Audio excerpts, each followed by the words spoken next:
Y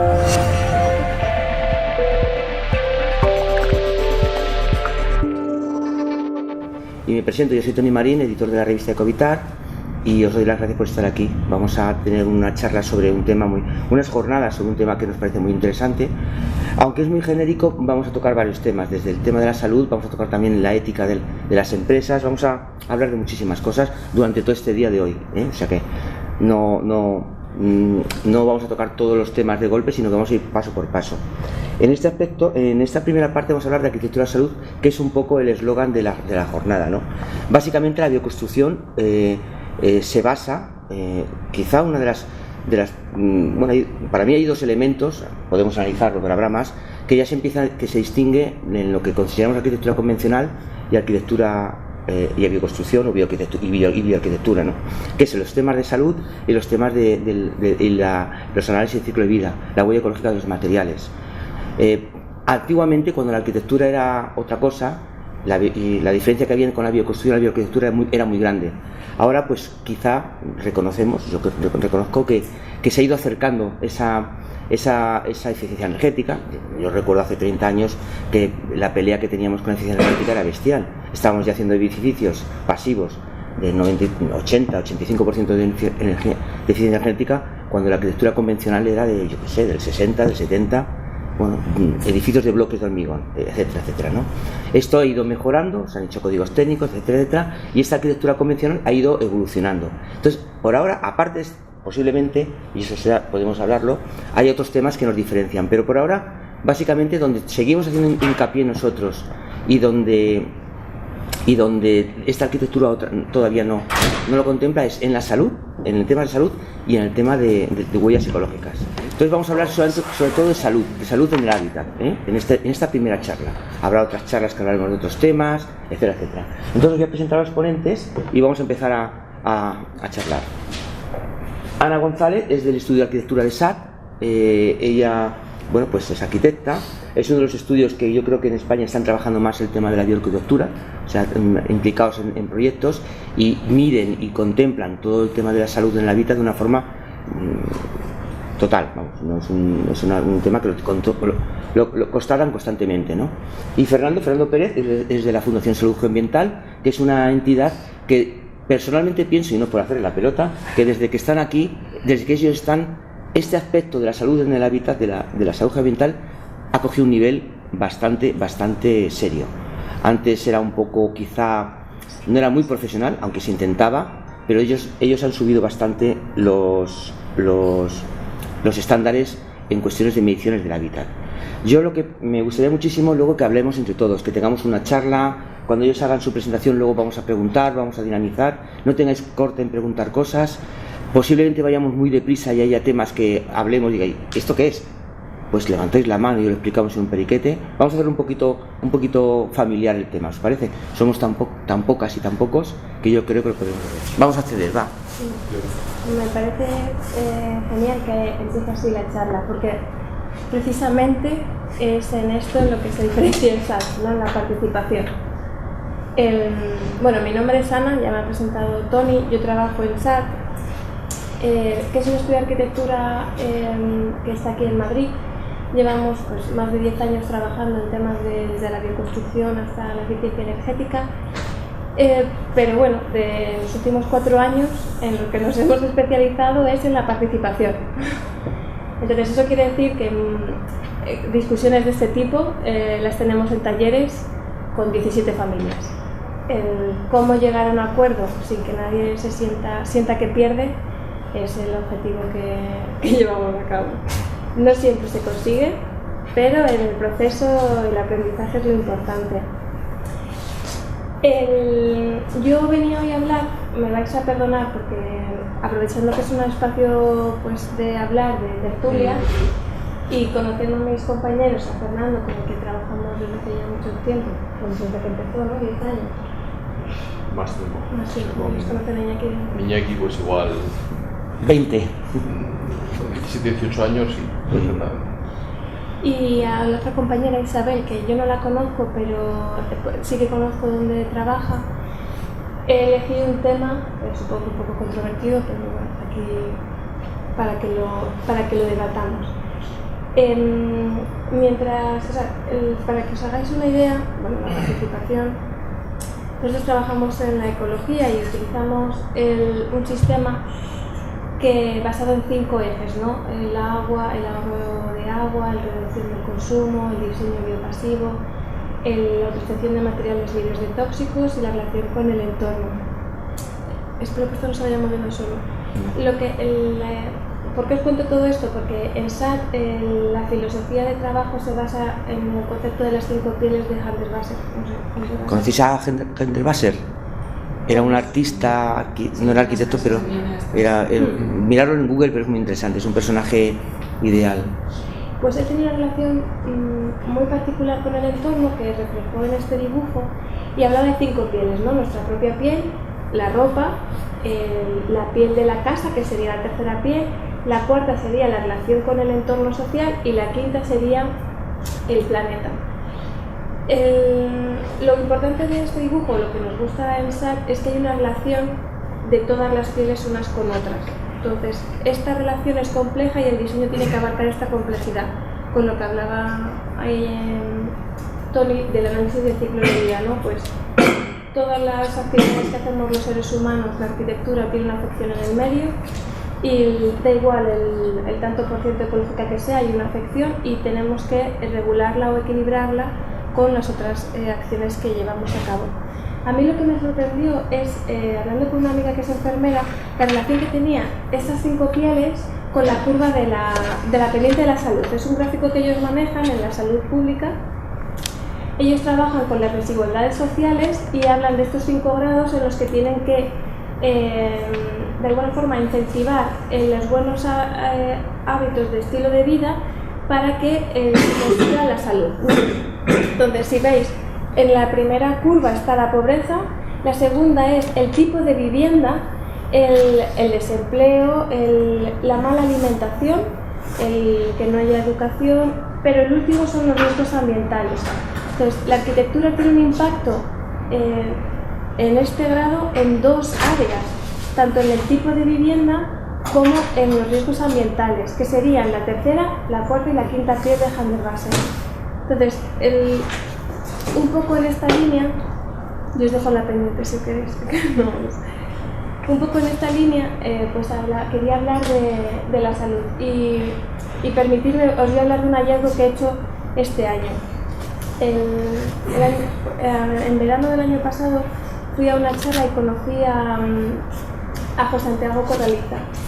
La charla era Ecos de la memoria, vértigos, silencios sonoros y emociones trascendentales. A mí me pareció muy importante porque cuando hablamos de la vivienda o de los riesgos ambientales en el contexto de la arquitectura, pues cuando hablamos los riesgos de la vivienda, pues que no tenga una buena ventilación, que los materiales que utilizamos tengan tóxicos y afecten a nuestra salud, que no haya una iluminación natural, que haya ruido. Cuando hablamos del ambiente, ¿qué problemas podemos tener? También que haya ruido, que haya contaminantes, que el entorno esté degradado, que no haya parques, que el entorno no tenga un valor estético. Y es aquí donde me gustaría compartir vosotros lo que descubrí, ¿no? En la charla de Santiago Corraliza estuvo 1 hora hablando sobre cómo nuestra identidad como personas está vinculada al medio natural. Nos contó una historia de un pequeño pueblo en Australia en el que el pueblo, a modo participativo, votaron que se construyera una mina de explotación a cielo abierto. Accedieron, por supuesto, porque iba a traer trabajo, pero lo que se descubrió es que a medida que la mina fue avanzando, a lo largo de los 5 o 10 años siguientes, los medios de salud alarmaron porque casi todo el pueblo tenía problemas de trastornos emocionales, psicológicos, ¿no? Había depresión, estaban cabizbajos, bueno, eso no es una expresión de salud, pero emocionalmente estaban afectados. Él siguió hablando de los estudios que habían hecho a través del análisis de 1500 imágenes en torno a los conceptos, ¿no? Ellos vinculan mucho las emociones al lenguaje y el lenguaje a la imagen para poder cuantificarlo. Entonces se dieron cuenta que expresiones como sobrecogedor o sublime tenían una relación directa con lo natural, ¿no? Eran paisajes del medio ambiente, bonitos por supuesto con esa idea. Esto hizo que yo quisiera profundizar en esta idea porque yo creo que todo el mundo en este contexto tiene la intuición de que la belleza afecta a la salud, pero yo nunca había encontrado a alguien que cuantificara ese efecto, ¿no? Y por eso que esta ha sido la llave del plan que quería compartir. En un entorno como este, en que la disrupción y los materiales se dan mucha importancia, la belleza tiene un lugar, ¿no? En un estudio anterior de 1993, 1993 es como hace un montón de tiempo, él pone en relación el alto valor estético de los paisajes urbanos con la salud humana y defiende que este entorno estético tiene una afección directa con las funciones biológicas y que los seres humanos están más saludables con ellas que sin ellas. Estas funciones o esta relación, perdonad, porque estaban cuantificadas en este estudio, ¿no? Y el hecho de que esa percepción, ¿no?, los habitantes de un entorno social perciban que su entorno tiene un alto valor estético, tenía un impacto directo en las emociones, ¿no? Se sentían más tranquilos, más seguros, con más capacidad de actuación. Esto luego si queréis lo comentamos porque a mí también me pareció importante con relación al cuidado del medio. Estaban menos desolados y menos aburridos, que también tiene que ver con un poco la relación buena con el ambiente. Si vas pasando, he dejado unas imágenes de las cosas que hacemos en el estudio. Si me gustaría que os llevaseis algo. Es que no se oye. Si la intervención de hoy tuviese. El micro no lo estás utilizando por lo que sea, ¿no? Estaba apagado. Sí, es que no se oye. Si queréis repetir. Me gustaría que llevaseis 3 ideas. La primera es que la salud no solamente tiene un componente físico, que nos hablará luego Fernando o Isabel, tiene un componente emocional y que están interrelacionados. Que cuanto mejor son nuestras reacciones afectivas, mejora también nuestra salud física. 2. Que la arquitectura como profesión tiene una afección en la salud en 3 niveles, lo que veíamos de la pendiente, sobre todo en cómo se hacen nuestras viviendas, pero también cómo se hace nuestra ciudad y sobre todo cómo cuidamos el planeta, ¿no? La relación de nuestra identidad con el medio natural a mí me pareció clave a la hora de preservarlo y cuidarlo. Y por último, que esto es la clave de hoy, la naturaleza y la belleza tienen una relación directa con la salud. Se ha comprobado, podéis investigar a este señor, José Santiago Corraliza, que es psicólogo, sociólogo y psicólogo ambiental en la Universidad Complutense de Madrid. Demuestra que en colegios, por ejemplo, colegios que estén cerca de un entorno natural, el estrés de los niños se reduce. También la capacidad de acumular violencia. Entonces, en sitios como la ciudad, donde no tengamos un acceso al medio verde o a la naturaleza, nos estresamos más y somos más violentos. Esto también otro tipo de estudios que lo comentamos. Y por otro lado, la belleza. El vivir en un entorno que percibamos con un alto valor estético, empezando desde nuestra vivienda, va a tener una mejora directa en nuestra calidad emocional y por lo tanto en nuestra salud. Muy bien. Perdona, te puedo hacer una pregunta. Claro. Cuando hablas de belleza, estamos hablando de estética. Sí, de estética, que esto era lo controvertido de hoy. Claro. Es que lo que ella está planteando, y esto es un pensamiento mío, es que no es un tema que hayamos tocado mucho dentro del mundo de la bioarquitectura y bioconstrucción, y tú estás ahora sacándolo. No lo hemos tocado porque realmente no era muy cuantificable o no teníamos capacidad de cuantificarlo. Siempre creíamos un poco en la capacidad del diseñador o del autoconstructor, da igual, en que lo que iba a hacer estaba más o menos bonito, entre comillas, ¿no? Entonces tú ya estás planteando algo que personalmente me parece muy interesante, ¿no? Pero mucho para hablar. Si os parece, vamos a hablar ya con Fernando, que Fernando nos exponga ya sus vivencias, sus experiencias como profesional en las dimensiones ambientales, que insisto y recuerdo que dentro de la bioarquitectura y bioconstrucción es muy importante que se hagan estudios de las contradicciones electromagnéticas, de las contradicciones telúricas, de las contradicciones telúricas, que muchas veces a mí como editor de una revista de arquitectura ecológica y bioconstrucción me vienen proyectos donde no se ha hecho esto. Y les digo, pero bueno, ¿cómo queréis llamar a esto bioconstrucción si no tiene un estudio ambiental? Entonces ocurre muy a menudo, de verdad lo digo en serio. Nosotros al final hemos optado por, en la revista, para explicarlo, llamarles eco a los proyectos que son muy ecológicos, muy bonitos, muy tal, pero que no tienen estudio geoambiental, y bio cuando tiene este estudio geoambiental. Es una especie de truquillo que me he inventado yo muy privado, muy personal, pero es que no sabíamos realmente qué hacer, ¿no? Pero insisto, el estudio geoambiental es muy importante y bueno, Fernando nos va a hablar de todos sus trabajos, sus experiencias. Luego esperemos que venga Silvia, y si no viene Silvia empezaremos a debatir, ¿vale? ¿Os parece bien? Venga. Pues muchas gracias, Tony, y gracias a todos por estar aquí. Tenía preparada una presentación, pero ayer casualmente me encontré con Tony y me dijo, no hace falta que prepares nada, porque va a ser tal. Así que, bueno, pues vamos a hacer esa presentación, que también se puede. Bien. Me gustaría empezar también por el tema de la belleza, porque es algo que normalmente en el ambiental, bueno, nos ponemos muy técnicos muchas veces y perdemos el orden de las cosas, ¿no?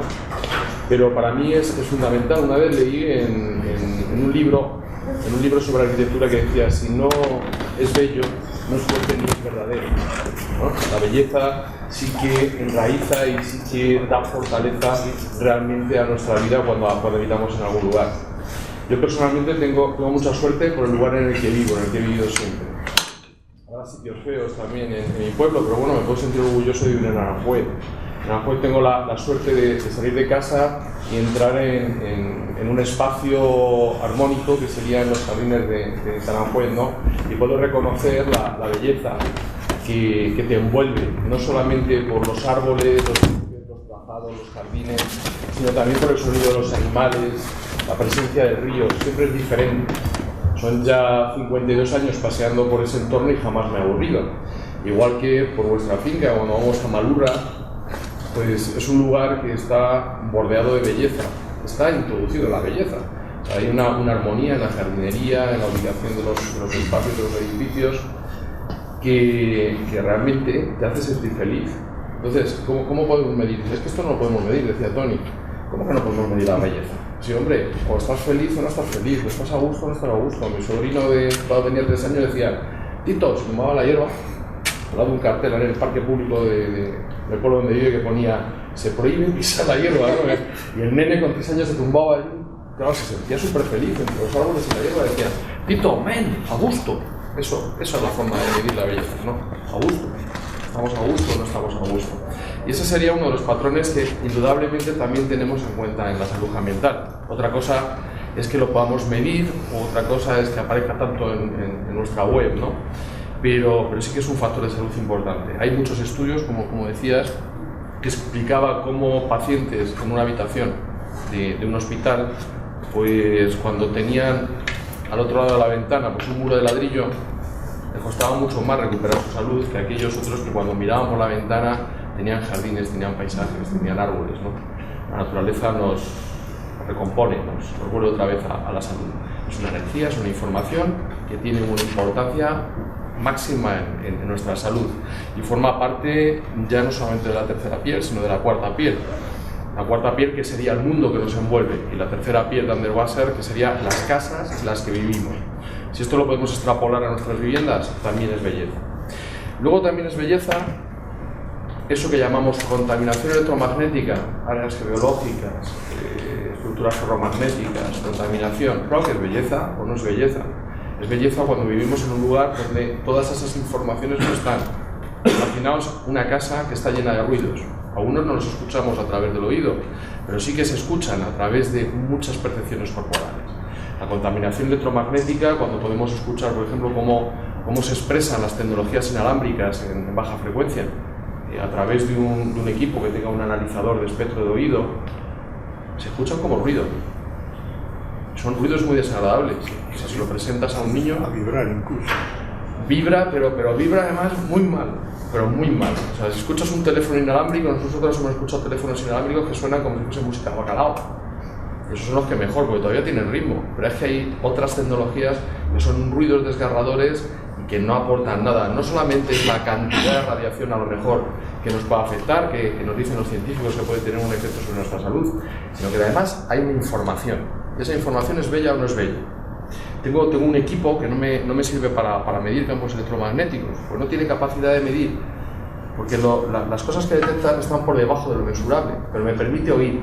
Entonces, cuando me pongo esos auriculares y salgo al campo, porque cuando lo enciendo dentro de mi casa, por muy cuidada que esté, o en un ambiente urbano, el ruido es ensordecedor, pero cuando salgo al campo también puedo escuchar los campos electromagnéticos que genera la propia naturaleza. Entonces, ¿qué escucho ahí? Escucho la electricidad de las hojas de los árboles. ¡Qué bellísima! Como el viento en las hojas de los árboles, la lluvia. O escucho el aleteo de los insectos que también emiten onda de radio.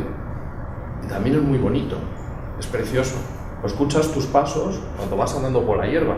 Son descargas eléctricas, descargas estáticas. Incluso puedes escuchar emisoras de radio en las hojas de los árboles muy grandes. Cuando encuentras un platanero con hojas muy grandes, ahí puede vibrar las ondas de radio, pues a lo mejor de una radio francesa, y puedes escuchar una radio en francés. O sea, estamos envueltos en un montón de información. Y puedes distinguir cuándo es bella y cuándo no es bella, ¿no? O sea, tiene un efecto sobre la salud indudablemente desagradable cuando es fea, ¿no? Entonces, en el estudio de esas otras armonías que aparecen invisibles, pero que se pueden interpretar a través de equipos de medición, sistemas para mensurar esas cosas invisibles, ¿no? Tan invisibles como la belleza, a veces nos pasa también desapercibida, ¿no? Pero imaginaos, ¿no? Nosotros como fundación, nuestra labor es procurar que las personas vivan en entornos sanos, o sea, que todo aquello que puede influir en su salud o en el lugar en el que vive, pues no tenga una influencia negativa. Para ello, lo que hacemos es estudiar el comportamiento, pues, de los campos electromagnéticos de todas las tecnologías que nos envuelven, de las propias instalaciones de las casas, cómo debe ser una instalación eléctrica, por ejemplo, en una casa de madera, o cómo tiene que ser en una casa convencional, o en una casa de tapial, porque no se comportan exactamente igual los campos electromagnéticos dependiendo del tipo de muro, el tipo de obra que utilicemos. ¿Qué pasa cuando hemos buscado un terreno con mucho cuidado para saber que ese terreno es muy saludable y es realmente energéticamente bueno, tiene belleza en la información que emana ese terreno como para poder edificar, pero a lo mejor construimos con materiales que pueden romper esa armonía, ¿no? Con ruidos, introducimos estructuras ferromagnéticas, algunos hormigones, dependiendo de qué tipo de tecnologías, incluso las formas que podemos aplicar en la casa. Bien, ¿cómo aplicamos las tecnologías inalámbricas para no dejar de utilizar tecnologías de comunicación? Vivimos en el siglo XXI, necesitamos estar conectados con el mundo, pero se pueden hacer las cosas bien, ¿no? Estudiamos cómo hacer esas cosas para poder disfrutar de esas tecnologías sin poner en riesgo la salud de las personas, ¿no? También otra de las cosas que es importante en nuestro trabajo, pues sería que respiramos, ¿no? El aire que respiramos, pues a veces lo comporta los materiales que incorporamos en el interior de las viviendas, pueden tener un efecto muy directo sobre la salud, pues, barnices y otros materiales, cómo renovamos el aire en el interior de las casas, los niveles de humedad, etcétera, pero luego también la contaminación del entorno en el que vivimos. Cuando vivimos en Madrid, para una presentación que tengo para mañana por la tarde, pues tengo una gráfica de cómo son los niveles de contaminación, solo por vivir aquí en Madrid. Es interesante, ¿no? Realmente es interesante, porque no solamente la boina esa que vemos, sino cuando ves luego cómo se expande por el resto de la comunidad, ¿no? Pero luego igual nos vamos a vivir al campo también, intentando huir de este tipo de cosas. Y en el campo, pues lo que encontramos a lo mejor pues son áreas graníticas, ¿no? que pueden estar emanando carradón fácilmente, ¿no? Que también pueden tener un efecto sobre nuestra salud. Y bueno, pues nuestro trabajo pasa por todo eso, pasa por ordenar metódicamente unas técnicas, unos protocolos de estudio para poder analizar todos los factores químicos, electromagnéticos o geofísicos que pueden estar afectando a la salud de las personas en el lugar en el que viven. Luego, pues, si podemos también, buscamos la belleza del sitio, ¿no? Más allá de los ruidos o las armonías que presentan todos esos campos.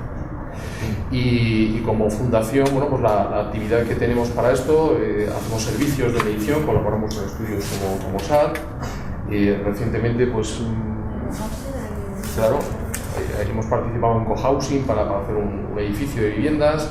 Estamos participando también en las obras de Triodos Bank, que además ha sido premiada la de Málaga precisamente en el apartado de salud y confort de esa oficina, ¿no? Y, en fin, casas, ¿vale? Bueno, hemos trabajado en un montón de proyectos ahí, ¿no? En ese tipo de cosas. Y luego, para formar futuros técnicos, también hemos desarrollado un curso de experto universitario, lo hacemos con el Real Centro Reina Cristina del Escorial, que es un posgrado que dura un año, es específico en formación de técnicos con todos estos criterios que estamos viendo. Es una forma de profesionalizar de alguna manera, pues como decía Tony, algo que durante este tiempo, bueno, lo hemos tenido que ir construyendo, ¿no? Casi nosotros mismos, casi como un Lego. Y bueno, pues a partir de ahí también programas de información. Tenemos alguna página como la de Vive Sin Radón, en la que hemos hecho una labor importante en dotar de un mapa interactivo en el que cada uno de vosotros podéis ver el área geológica del lugar donde vivís. Incluso como se interacciona con Google Maps, podéis ir a vuestra casa, a vuestro barrio, y ver cuál es el área predictiva de las emisiones de gas radón que pueda haber en el lugar. Y luego en esa página web también se va a informar claramente de qué remedios que se puede hacer, ¿no? De alguna manera para resolver esto. O por los servicios que tenemos para atender a cada una de las personas, pues, cuando nos llaman con su problema particular. Pues eso sería un poquito lo que hacemos. Gracias, Fernando. Voy a presentar a Silvia. Y ahora quiero presentaros a Silvia Santos, que es de una agrupación de profesionales, se llama Vijo, y es representante del Instituto Español de Biobiology, es especialista en tóxicos, en mediciones. Y mediciones, y bueno, os va a comentar también brevemente en qué trabajan y cuáles son sus planteamientos, y luego ya pasamos a charlar aquí todas y todos, y posiblemente Borja me quiera ayudar para facilitar ese proceso final. Borja, ¿te apetece? Venga, pues nada, Silvia, cuando tú quieras, explícanos un poco. Yo he sido un poquito parco, bueno. Sí, bueno, yo antes de nada me tengo que disculpar porque he llegado tarde, eso, y pido disculpas a mis compañeros y compañera, porque, bueno, como vivo en Burgos, pues no me voy a justificar, pero es que Madrid realmente no es solo una contaminación del aire, sino una contaminación a todos los niveles, y nos ha costado encontrar la entrada y todo. Bueno, vengo un poco tóxica, como casi muy atorada. Voy a intentar relajarme y explicar un poco en qué consiste. Bueno, yo tengo una formación de arquitecta, y realmente mi formación fundamental ha sido la especialización en bioconstrucción, y a partir del conocimiento un poco de la biología del hábitat, pues me he introducido también en las mediciones en bioconstrucción y en el análisis de esos factores de riesgo que llamábamos, pues, químicos, físicos, microbiológicos. Y bueno, pues también a raíz de una formación que se hizo con el Instituto Español de Biobiology, que es el máster que yo he cursado y que tiene un poco su formación antecedente o su casa madre en Alemania, con bastante bagaje ya en el tema de la bioconstrucción y también en el de las mediciones, pues fui un poco acercándome a este tema de la salud, porque realmente era una necesidad casi personal, ¿no? Entonces, bueno, pues también desde el instituto tenemos formación para el tema de ese análisis de riesgos. No estamos entrando en competencia con nadie, porque de hecho esto es un campo en el que estamos constantemente investigando, y yo creo que lo que tenemos que hacer es colaborar para llegar a las conclusiones mejores y bueno, pues analizar un poco nuestro entorno de una manera lógica y no cometer los mismos errores las mismas personas, ¿no? Entonces, bueno, yo quería hablar un poco más de la bioconstrucción y de cómo,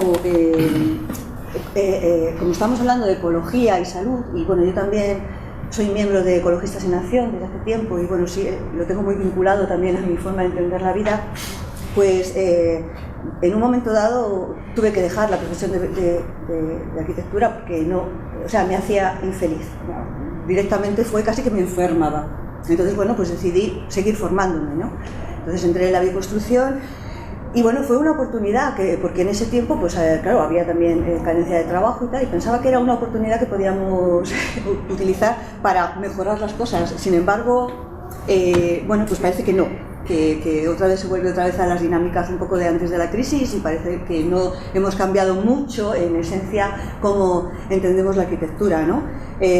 Una arquitectura o una edificación o un hábitat que nos construimos los seres humanos, que genera muchos impactos, unos impactos muy importantes, de emisiones, de consumo, que no es suficiente con reducir las demandas de energía durante el uso, que estamos hablando ahora mismo, mucha eficiencia energética, pero hay que analizar todo el ciclo de vida de lo que significa la construcción y lo que incorporamos dentro de nuestra vivienda, ¿no? La extracción de los materiales, el uso del suelo, hay un montón de factores que influyen ecológicamente, ¿no? Bueno, aunque todavía existe incluso una corriente negacionista del cambio climático, cada vez es más evidente que esa causa no es un miedo a cambiar unas dinámicas económicas, realmente, hacia otro tipo de modelos, ¿no? Y que el impacto de la construcción sigue siendo muy intenso, alrededor de un 40%, ¿no? en ese cambio climático, digamos, ¿no? Ya he visto que hemos hablado de la tercera piel, ¿no? Que muchas veces se habla mucho de ese impacto ecológico, pero aún se habla menos del impacto en nuestra tercera piel, ¿no? De la tercera piel sobre la salud de las personas, ¿no? De las edificaciones sobre la salud de las personas. El impacto de nuestras actividades y en concreto, bueno, la edificación es significativa en emisiones y consumos, pero es que también pasamos un 90% de nuestro tiempo en espacios cerrados, en el trabajo, en el coche, bueno, sobre todo quienes vivimos en el hemisferio norte, ¿no? Y en este tipo de ciudades, ¿no? La salud realmente fue la primera motivación del movimiento de bioconstrucción en Alemania. Fue la salud, no fue la ecología. Existía una preocupación muy grande por la toxicidad de los productos de construcción, porque hubo durante una temporada un uso indiscriminado de productos de protección de la madera, y en Alemania se utiliza muchísimo la madera como estructura, y bueno, y al final es la tercera piel, además, en la que está en contacto con el ambiente interior de las casas, ¿no? Incluso había contaminación en parques infantiles y hubo un envenenamiento de millones de personas, que eso fue un factor decisivo para que surgiera ese movimiento de la bioconstrucción. Además de hubo muchas demandas a empresas que después se tuvieron que hacer más o menos cargo de ese tipo de envenenamiento de la población, ¿no? Pues de hecho el interior de los edificios que deberíamos considerar como entornos seguros, ¿no? Porque cuando nos metemos en nuestra casa se supone que estamos ahí a salvo, ¿no? de todas estas interferencias que tenemos a nuestro alrededor, ¿no? Pues no lo son, nos encontramos expuestas a una serie de factores de riesgo que ya hemos hablado. Aparecen esas enfermedades que están asociadas con vivir dentro de espacios contaminados, entre comillas, la sensibilidad química, la electrohipersensibilidad, que parece que no es consciente la sociedad en general, y el sector de la medicina, porque evidentemente no creo que vayamos a poder hacer nada en el ámbito de las mediciones si no trabajamos en común, en asociación con el ámbito de la medicina. De hecho, una manera de introducir en Alemania las mediciones o esta preocupación a la medicina ambiental o este estudio dentro del ámbito de la medicina fue un poco por la parte de atrás. Es una estrategia que podíamos utilizar aquí, y es enviar un informe cuando hacemos una medición en una vivienda al médico o a la médica que está tratando a esa persona, para que sea consciente de que en otros lugares, igual que se hace un análisis de sangre, se hace un análisis de la casa. Y en Alemania las personas que están trabajando en lo que trabajamos nosotras están asociadas a la medicina ambiental, y normalmente vienen con un informe de un especialista en medicina, no directamente de un cliente, de una clienta, ¿no? Entonces, bueno, parece que ya es necesario establecer unos lugares públicos, los lugares públicos como zonas blancas, libres por lo menos de campos electromagnéticos, centros de enseñanza, escuelas infantiles, hospitales, centros de salud en general. Los edificios gubernamentales y otros deberían ser así, en cumplimiento de esos principios generales de no discriminación, de participación e inclusión plenas y efectivas en la sociedad, igualdad de oportunidades, accesibilidad, porque está bien tener una rampa. Mira, ahora mismo estamos hablando de accesibilidad, pero es que hay personas que no pueden entrar a un espacio porque tienen problemas, porque los móviles están encendidos, algo que debería de haber evitado ahora, ¿no? Deberíamos tener todos los móviles apagados en modo avión, porque estamos en un espacio en el que no deberíamos tener esas interferencias. Los ordenadores deberían estar con el wifi quitado, también en modo avión, con la conexión en cable, o sea, quiero decir que al final nos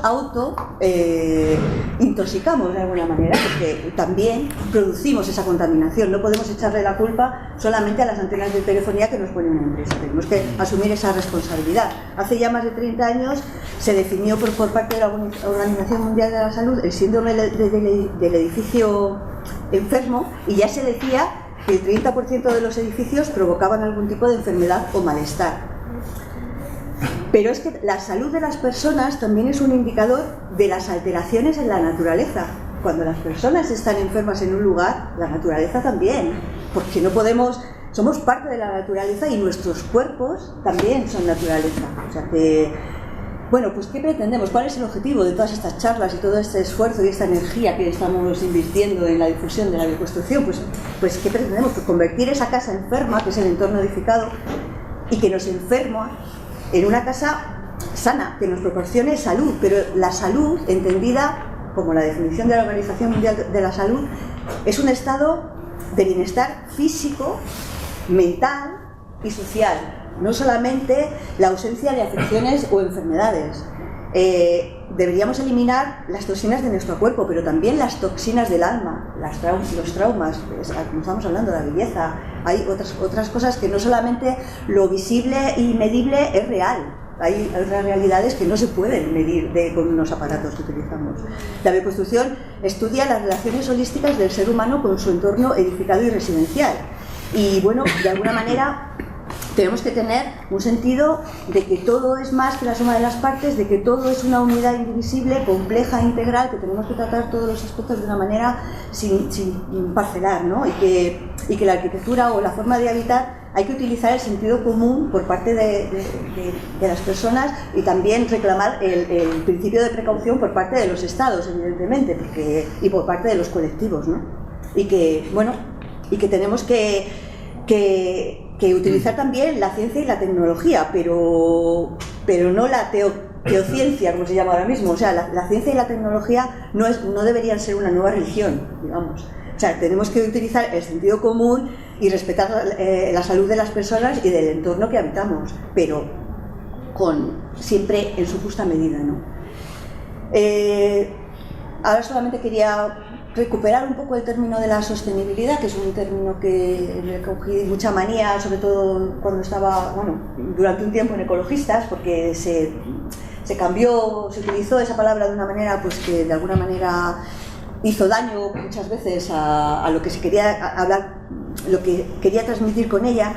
Pero creo que es un término que, aunque manido, vale la pena recuperar, porque de alguna manera, aunque en esencia sea la forma de satisfacer nuestras necesidades sin comprometer la de las generaciones futuras, esa sostenibilidad debería tener tres patas, ¿no? Una de las patas es la ecología, y ecología etimológicamente, la raíz eco es casa, es vivienda, es hogar, y la ecología lo que está haciendo es estudiar la capacidad para entender o comprender esas interrelaciones de los diferentes seres vivos entre sí y con su entorno. También utilizar otra de las patas de la sostenibilidad sería la economía, que al final no es otra cosa que la organización de la casa.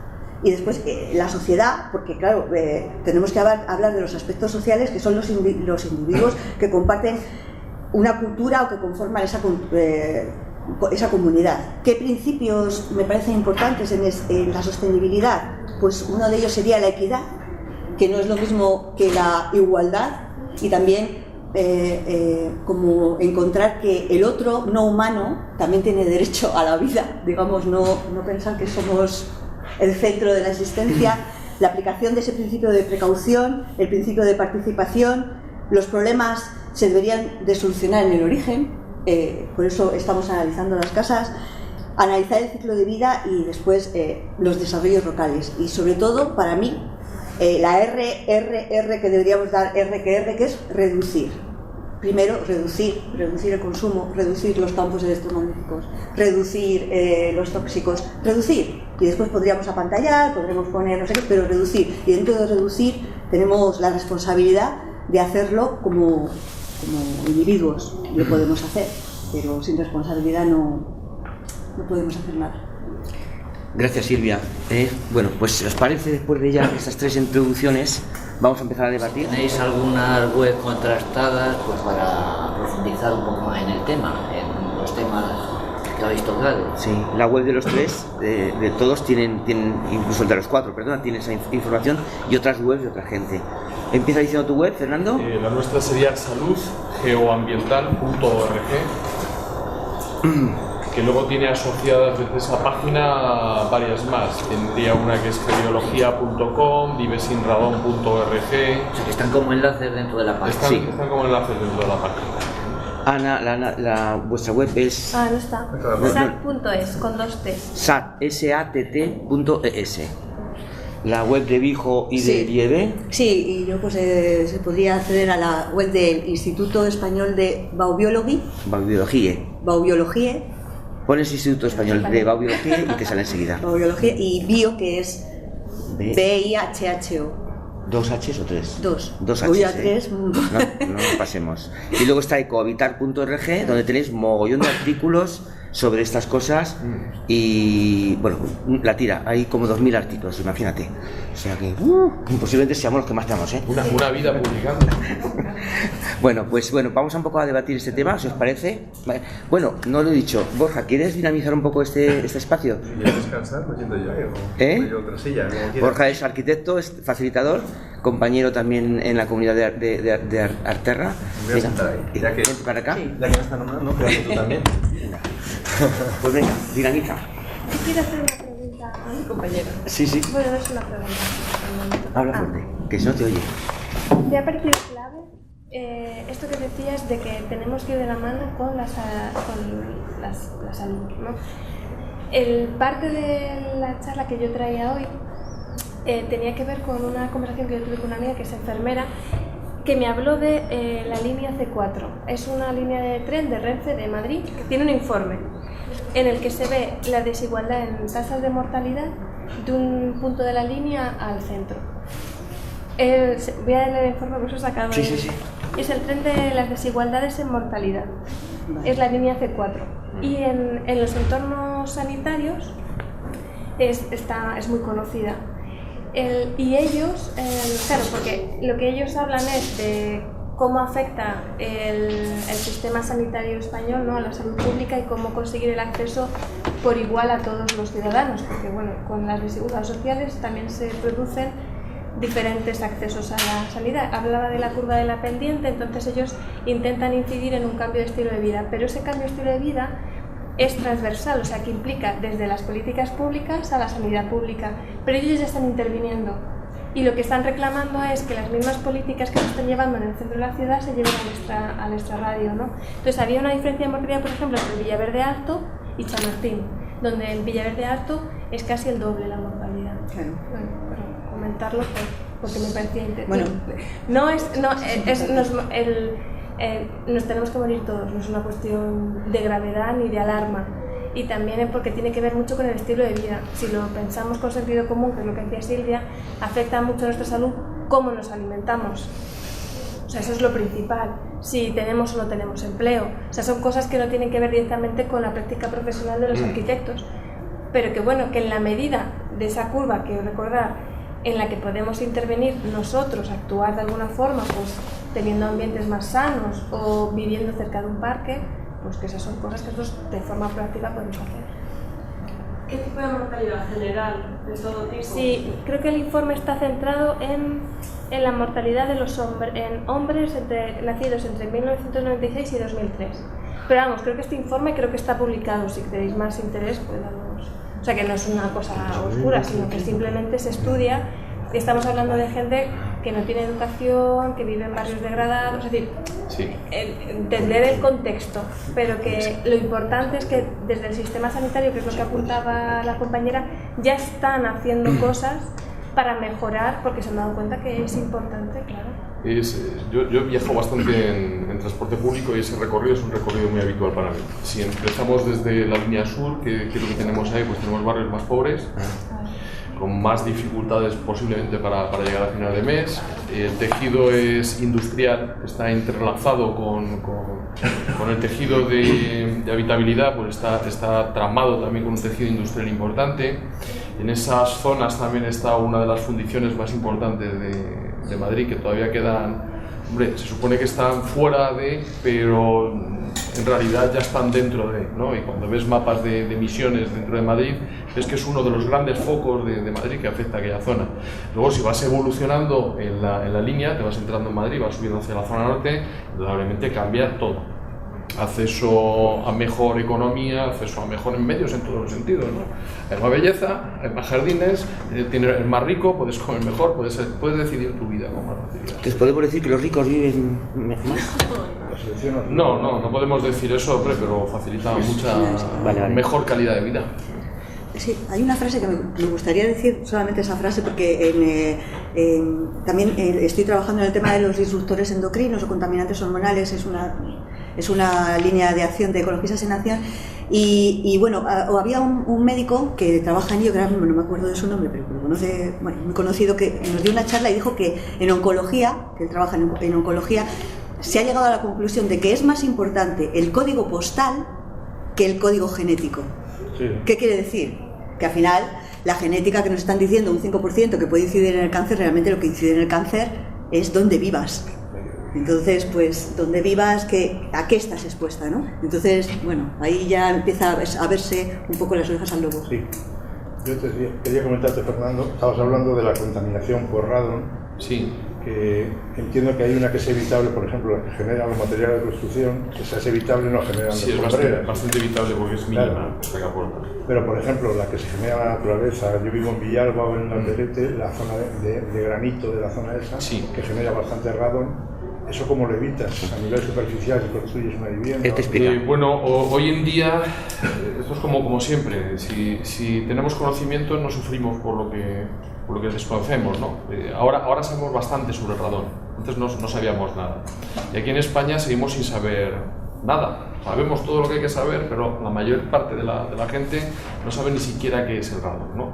Vale, el radón efectivamente se genera más en las áreas geológicas, o sea, la emanación es por una área geológica donde haya gran riqueza de granito, y una encimera de cocina o un aplacado o incluso la obra de construcción de una edificación hecha con granito aportaría muy poco radón por los volúmenes de materiales que contemplan, pero las áreas geológicas sí que pueden generar grandes cantidades de radón. Hoy en día sabemos cómo evitarlo. De hecho, si aplicásemos una normativa que todavía no está ahí en el Código Técnico de Edificación, la normativa debería implementarse en febrero de 2018 ya por empuje de la Comunidad Europea. Yo no sé si para febrero del 18 ya hay una ley preparada que se aplicará y que se podrá meter en el Código de Edificación y salvará muchas vidas, o a lo mejor empezaremos a pagar las multas esas que pagamos por no tener los deberes hechos casi nunca a la hora de seguir las recomendaciones o las directrices, mejor dicho en este caso, europeas, ¿no? Bien, si aplicásemos lo que sabemos hoy sobre eliminación de radón en una nueva edificación, pues a lo mejor en un edificio unifamiliar, de esos chalés adosados que hay por ahí tantos, ¿no? Pues podríamos tener un sobrecoste en la edificación de entre 300 a 800 euros más, dependiendo de cómo vaya la excavación, como para poder garantizar que no va a haber emisiones de gas radón en el interior de la vivienda. Cuando ya tenemos la casa construida, ya sí, ya hay que hacer inversiones pues del estilo a lo mejor de renovar el cuarto de baño, pues igual podemos ir entre 3.000 y 5.000 euros para poder hacer una remodelación del tema, pero existen posibilidades, se pueden hacer lóbulos de depresión que se pueden hacer dentro del edificio o se pueden hacer al lado del edificio. Nosotros hemos hecho ya bastantes de ellos colindantes a la edificación, siempre excavados por debajo de la cimentación del terreno. Se han generado lóbulos de depresión, es un camino preferente para el gas radón. O sea, lo que hacemos es generar un lóbulo donde haya menos presión atmosférica que en el exterior del entorno, y claro, el gas radón, que se mueve con muy pocas variaciones de presión, va corriendo por allá igual que el agua va por un canalón. Que lo absorba, sí. Pero luego ¿cómo lo eliminas? pues gracias al efecto Venturi se pone un tubo y ese tubo es el que se encarga de generar la diferencia de presión atmosférica. Lo saca luego lo saca al exterior. Por encima del nivel de donde vaya a vivir. Efectivamente, bueno, no hace falta que sea tan alto, aunque salga fuera ya es suficiente. Y ahí hemos podido sacar pues, niveles a lo mejor de 800-900 becquerel metro cúbico, dejarlos a 200. Nos hubiese gustado que estuviese a menos, pero claro, son zonas de la sierra donde ya a lo mejor el nivel de radiación de fondo pues está en torno a los 100 becquerelios, 200 becquerelios metro cúbico casi en el ambiente. Dejarlo casi al mismo nivel que la naturaleza es un logro importante. O sea que el problema lo vas a tener al perforar, no sale, digamos, si tienes una zona de emana por todos los sitios, atraviesa hasta el cristal. El radón emana y se acumula en las concavidades del edificio, sótanos, habitaciones, y lo que hay que hacer es, lo que dice Fernando, hay otros sistemas, hay membranas, lo que hay que hacer es evitar que entre dentro de la casa mediante alguna tecnología que cuando dice Fernando, cuando vas a la casa es bastante económica y cuando tienes la casa ya hecha, si no la has hecho, es bastante más cara. Generas una especie de corriente de aire y eliminas o haces que pase a otro lado, ¿no? Lo que hacemos es ponerle una puerta prioritaria de salida para que se concentre ahí y de ahí se vaya al exterior. El gas radón está emanando constantemente del terreno. En verano no suele ser un factor de mucho riesgo porque emana por todo el terreno. Cuando llega el invierno, que es cuando hacemos las mediciones normalmente, cuando llega el invierno aparece la escarcha, aparece la lluvia, aparece la nieve, y en esos momentos el gas radón no puede emanar del terreno libremente. Ahí es cuando tiene que buscar un sitio por donde salir y por donde sale por el interior de las viviendas, que es donde tiene capacidad de liberación y encima no ventilamos tanto como en el verano. Entonces ahí los niveles se acumulan mucho más, ¿no? Pero bueno, sería fácil de resolver si esto debería estar ya aplicado en normativa. Llevamos mucho retraso con el año normativo. El Instituto Roja esto lo pudo implementar cuando se implementó el tema de acústica que sería en el 2008 por ahí. En la última ellos ya tenían preparado todo lo que había que incluir en el nuevo Código Técnico de Edificación, pero nos coincidió con la crisis, pensaron que igual era demasiados problemas ya, encima que les va a costar vender ya las casas ahora con toda la que hay. Les metemos ahora que tienen que mejorar la calidad con respecto a la acústica y encima les vamos a meter esto del radón que ni nosotros sabemos qué es, ¿no? Es una cosa muy rara, ¿no? Son así a Klingon, radón, ¿no? Si por ejemplo haces un poste para la energía... Oye, perdona, es que ya están preguntando por allí. Si seguimos, si no te importa, por favor, que si no nos quedamos en monotema radón. Vale. Perdona. No tenemos nada. ¿Qué efectos tiene el ser humano el gas radón? ¿Qué efectos tiene? Cáncer de pulmón. Es la segunda causa de muerte por cáncer de pulmón después del tabaco, reconocida por la ONU. Aquí en España se calcula que mueren aproximadamente unas 1.500 personas solo por eso. Son más personas de las que mueren por accidentes de tráfico. Por accidente de tráfico, el Ministerio se gasta mucho dinero en advertirnos que nos pongamos el seguro del cinturón, que cuidemos cómo conducimos, que no bebamos, que un montón de cosas. Pero aquí no aparece ninguna información para... Geográficamente, ¿dónde se concentra? Mira, si buscáis en la página vivesinradon.org, hemos desarrollado un mapa predictivo del gas radón. Se concentra principalmente en las áreas geológicas, o sea que hablaríamos aquí en Madrid del área de la Sierra de Madrid, todo el sistema central, el norte de Extremadura, Galicia, por supuesto.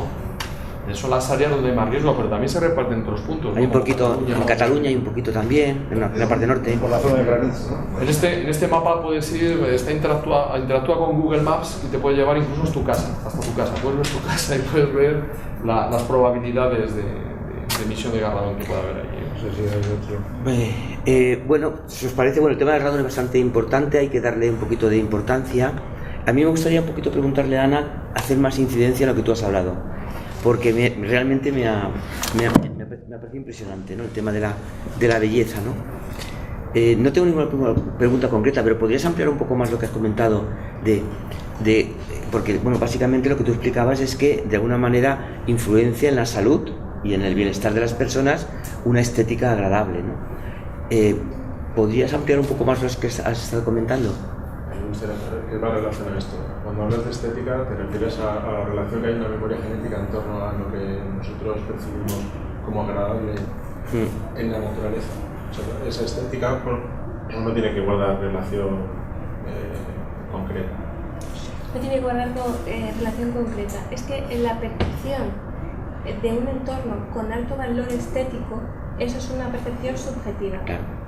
Entonces, no hay unos modelos de belleza, esos dependerán de la cultura, de la sociedad donde hayas vivido y desarrollado, ¿no? Eso es así.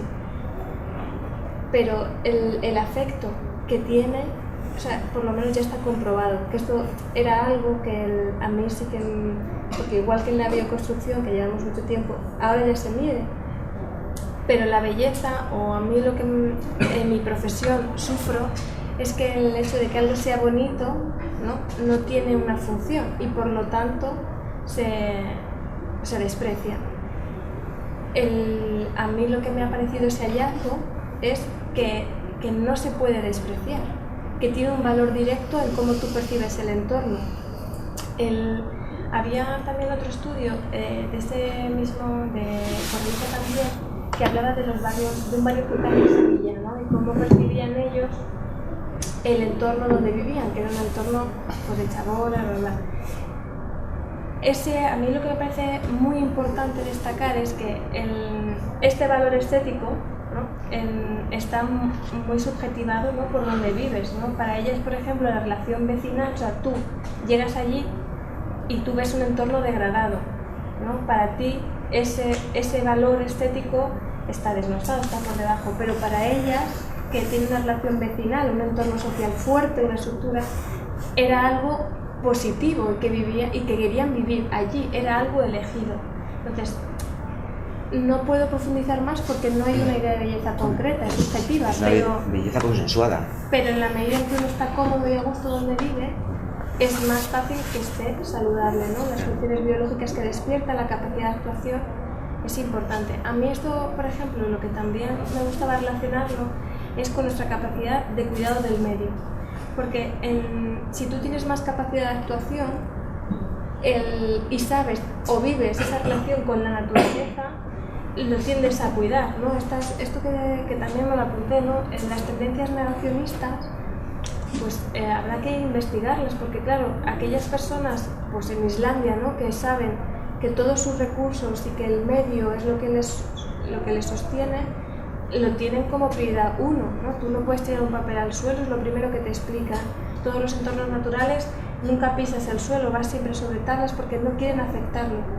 Bueno, pues esto seguramente tenga que ver con el poner en valor esa relación con lo natural y con lo saludable. Igual por incidir en esto también de mi lado, colaboré con la Facultad de Psicología Ambiental de San Sebastián hace un montón de años. Hay departamentos de Psicología Ambiental en casi todas las facultades de Psicología Ambiental, que comenzó llamándose Psicología de la Arquitectura, y lo que hacía era precisamente relacionar los comportamientos y los espacios, ¿no? Como en un espacio cuadrado con una luz se comportan las personas de manera y en otros entornos construidos o no de otras.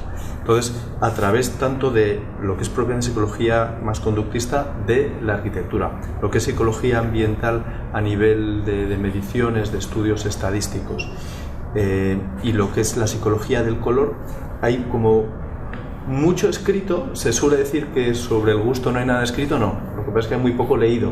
Entonces hay muchísimo escrito que va en la línea de más la estadística de lo subjetivo y más en la línea de los impactos objetivos del color. Hemos oído todos hablar de los impactos de la vibración de un color determinado en la energía, en lo emocional.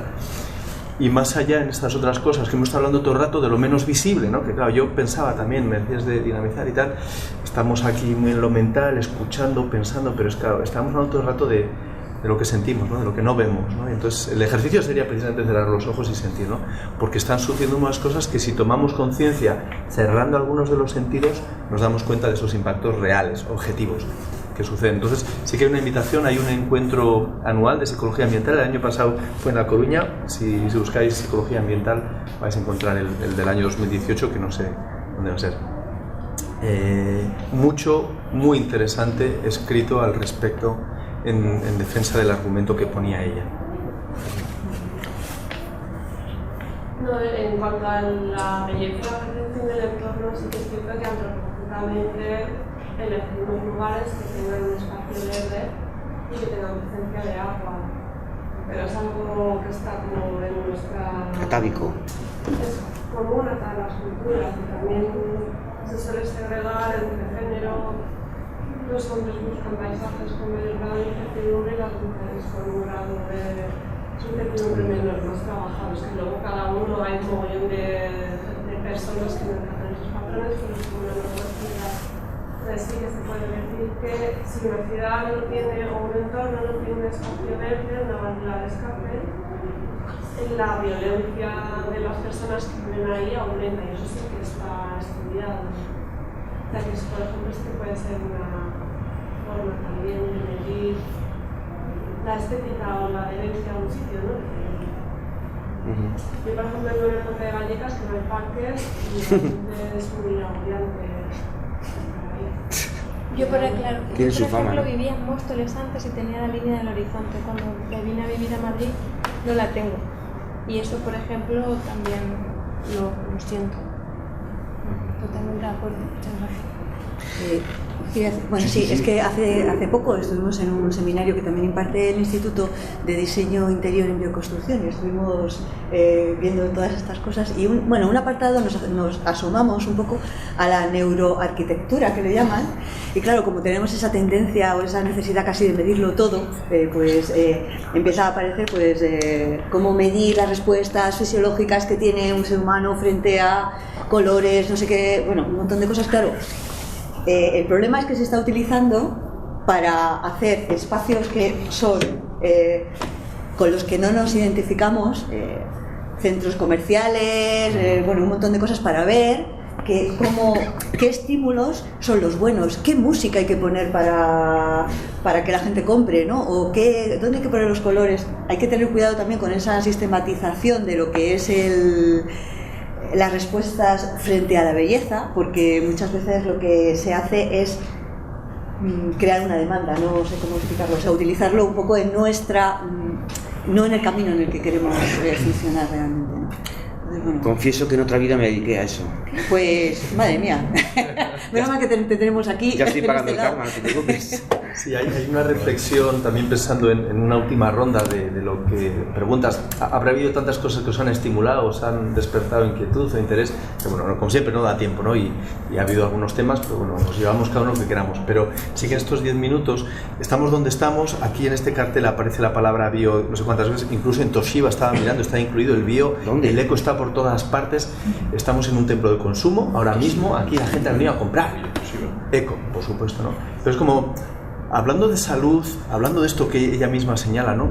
Como muchas veces la mente del sistema, pues bueno, utiliza un montón de estos movimientos objetivos y subjetivos para encauzarnos hacia un determinado tipo de comportamiento, ¿no? Pues bueno, si hay aquí un interés de haber comprendido cómo es esto de habitar y habitar saludablemente en el cuerpo que cada una de nosotras habitamos, ¿cómo lo hacemos aquí cuando salgamos aquí afuera, ¿no? ¿Cómo miramos? ¿Cómo andamos por entre los carriles de los stands? ¿Qué nos atrae de la iluminación de un carril o de otro? La tela, las telas de mentira, las sintéticas, las naturales. ¿Cómo está el sonido? Los sitios donde hay sonido. ¿Cómo se nos aproxima la gente de los stands?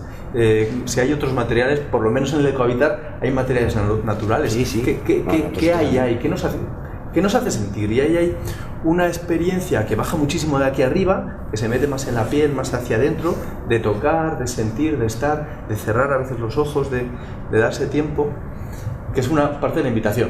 Bueno, pues si esto también nos despierta otra cosa más que queráis compartir, ¿no? De cómo os sentís aquí, cómo está vuestra salud, vuestra psicología en este espacio, en esta sala. Me gustaría hacerle una pregunta a Luis. Tenemos aquí a Luis, os lo presento.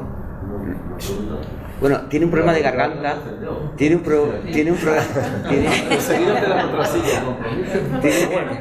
problema de garganta y a lo mejor no quiere hablar, pero os cuento que Luis es arquitecto y él y su comunidad han diseñado un espacio que realmente es Amalurra, es la comunidad de Amalurra, en Arcentales, que es un lugar que realmente es bello. O sea, yo no sé cómo habéis llegado a esa concepción, a ese diseño, pero es bello. Llegas... Ahí entro, si quieres. Porque, claro, no está prediseñado para que sea bueno. No.